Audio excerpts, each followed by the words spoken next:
मैं भारत को भारतीयता की मान्यता के आधार पर फिर से खड़ा करना चाहता हूं, उस काम में लगा हूं। मैं आज से 10 साल पहले की एक सच्ची घटना सुनाता हूं। मैं उड़ीसा गया। कालाहांडी नाम का एक इलाका है, भारत का सबसे गरीब इलाका माना जाता है। वहां मेरा व्याख्यान था, मैं गया देने के लिए एक गांव में। तो व्याख्यान था, मैं पहुंच गया समय पर।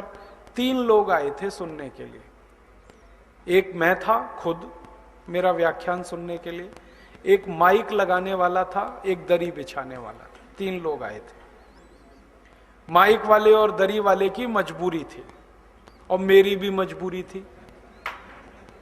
मुझे बोलना था, उनको माइक लगाना था, एक को दरी बिछानी थी, चौथा कोई नहीं था। मैंने माइक वाले से कहा, भाई यहां तो कोई आया ही नहीं, व्याख्यान किसको दूं? तो उसने कहा, मैं बैठ जाता हूं आपके सामने, मुझे ही सुनाओ। और उसने कहा, इसको भी बिठा लेता हूं दरी वाले को, हम 2 तो हैं। तो मैंने कहा, बाकी लोग? तो उसने कहा, आप चिंता मत करो, आप बोलो, हम सुनेंगे। और उसने कहा, मैंने माइक ऐसे सेट किए हैं कि घर घर में आवाज जा रही है, आप बोलो, वो सुनेंगे सब घर में बैठ के। तो मैंने कहा, भैया जो घर में बैठ के मेरा भाषण सुन सकते हैं वो मेरे सामने भी सुन सकते हैं।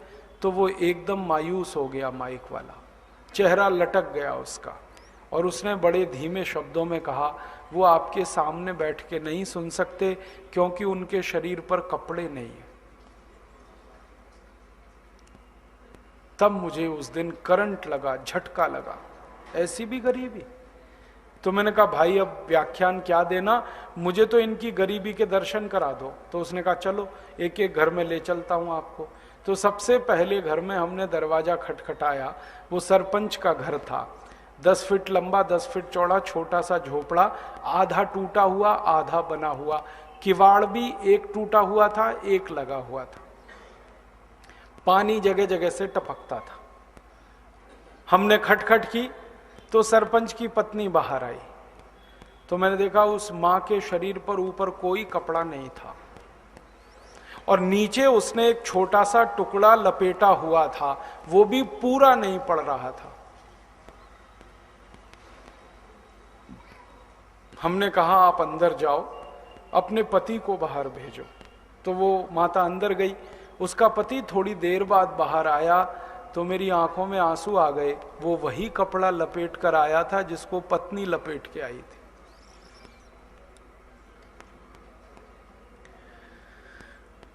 उसी दिन मैं वापस दिल्ली आया और दिल्ली में मैंने भारत सरकार के एक मंत्री से संपर्क किया और मंत्री सौभाग्य से उसी इलाके से चुनाव जीत कर आता है। उसका नाम है भक्त चरण दास। वो सांसद था उस समय जब ये घटना घटित हुई और संयोग से मेरा उसका परिचय भी था। तो मैंने कहा, भाई तुम्हारे इलाके में तो इतनी गरीबी है? तो उसने कहा, मेरे ही इलाके में नहीं, भारत में ऐसे 37 करोड़ गरीब हैं जिनके शरीर पर 2 कपड़े नहीं है। 37 करोड़। तो मन में बार बार यही आता है, आखिर हुआ क्या 63 साल आजादी के बाद इस देश में? 11 पंचवार्षिक योजनाएं बनी हैं, हर साल बजट बनता है, ये आपको मालूम है? हर साल बजट बनता है। एक साल भी ऐसा नहीं हुआ कि बजट ना बना हो। चुनाव हो गए किसी साल में तो भी बजट आया है, भले वो 8 महीने के लिए आया, 7 महीने के लिए आया, 6 महीने के लिए आया, बजट हर साल आता है। 1952 से नियमित बजट आ रहा है इस देश में। तो 1952 से 2010 तक हर साल बजट आया इस देश में। बजट ने विकास का खर्चा किया और पंचवार्षिक योजनाएं लागू हुई 5-5 साल की, उनके द्वारा विकास का खर्च हुआ। फिर राज्य सरकारों के बजट आए। आपको मालूम है बजट 2 स्तर पर माफ करना 3 स्तर पर बजट बनते हैं इस देश में। एक तो केंद्र सरकार बनाती है, एक तो राज्य सरकार बनाती है, एक तो नगर पालिका बनाती है। नगर पालिका के बजट का मुख्य मुद्दा है गरीबी मिटाओ, राज्य सरकार के बजट का मुख्य मुद्दा है गरीबी हटाओ, केंद्र सरकार के बजट का मुख्य मुद्दा है गरीबी हटाओ। लेकिन गरीबी है कि हटती नहीं, मिटती नहीं। मुझे बहुत दुख है ये कहते हुए कि पंडित जवाहरलाल नेहरू ने जब पहला भाषण दिया था प्रधानमंत्री बनने के बाद, तो उनकी पूरी ताकत इस बात पे थी कि हमें गरीबी मिटानी है देश की। और पंडित जवाहरलाल नेहरू 17 साल इस देश की गरीबी मिटाते रहे, और गरीबी है कि मिटती ही नहीं। उसके बाद उनकी बिटिया रानी आई श्रीमती इंदिरा गांधी, उन्होंने 14 साल गरीबी मिटाई इस देश की।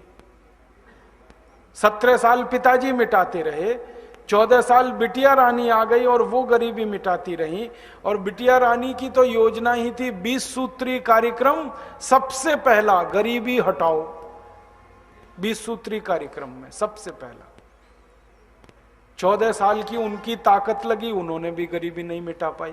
फिर उनके बेटा राजा आ गए राजीव गांधी, वो 5 साल लगे रहे गरीबी मिटाओ। और उसके बाद तो पूरी प्लाटून है, आप जानते हो, नरसिम्हा राव आए, उस बीपी सिंह आए, चंद्रशेखर आए, देवेगौड़ा आए, इंद्र कुमार गुजराल आए, श्री अटल बिहारी वाजपेयी आए, और अब मनमोहन सिंह आए हैं। सब गरीबी मिटाने में लगे हुए हैं, और गरीबी मिटती ही नहीं, बढ़ती ही जाती है, बढ़ती ही जाती है। ये गंभीर समस्या है।